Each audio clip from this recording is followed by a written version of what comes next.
सर्द हवाएं और ये धुंधली रात, ये सर्द हवाएं और ये धुंधली रात मुझसे एक सवाल पूछती है।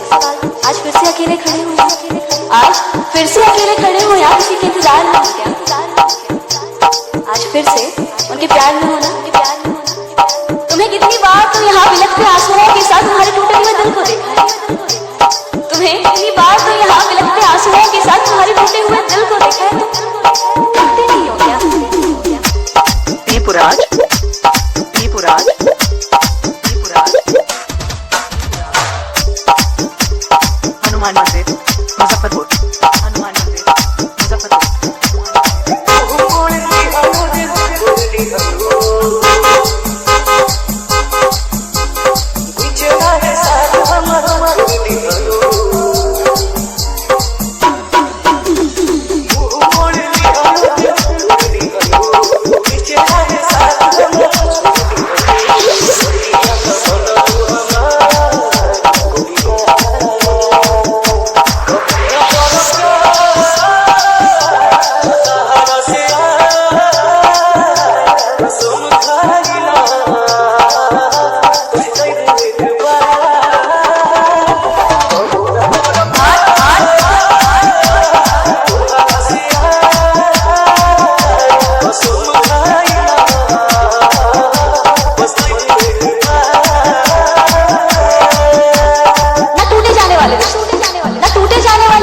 जन्मों जन्मों के साथ साथ नहीं, ऐसे कही जाने वाले रिश्ते एक ना एक दिन ना टूट ही जाते हैं।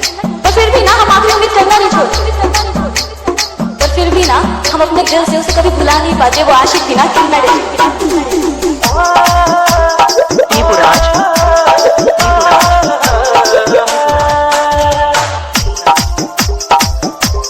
हनुमान मंदिर मुजफ्फरपुर, हनुमान मंदिर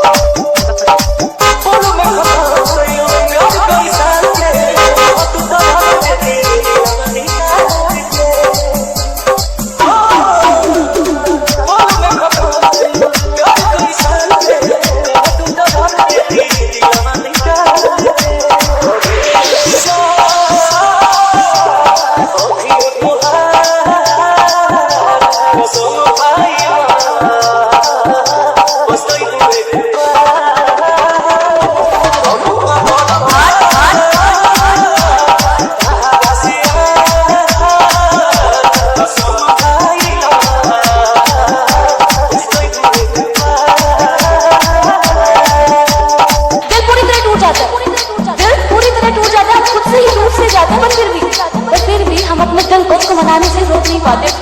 वो आशिक थी ना, वो आशिक थी ना, कितना डर होता। दीपुराज,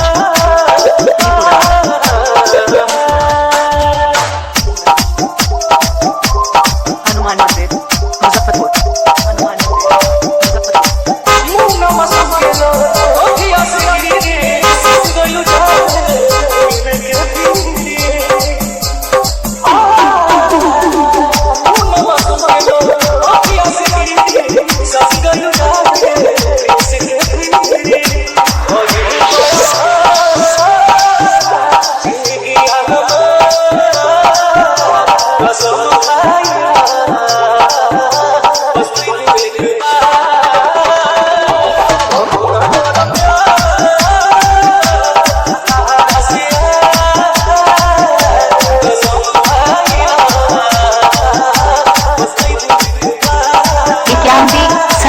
88 41 96।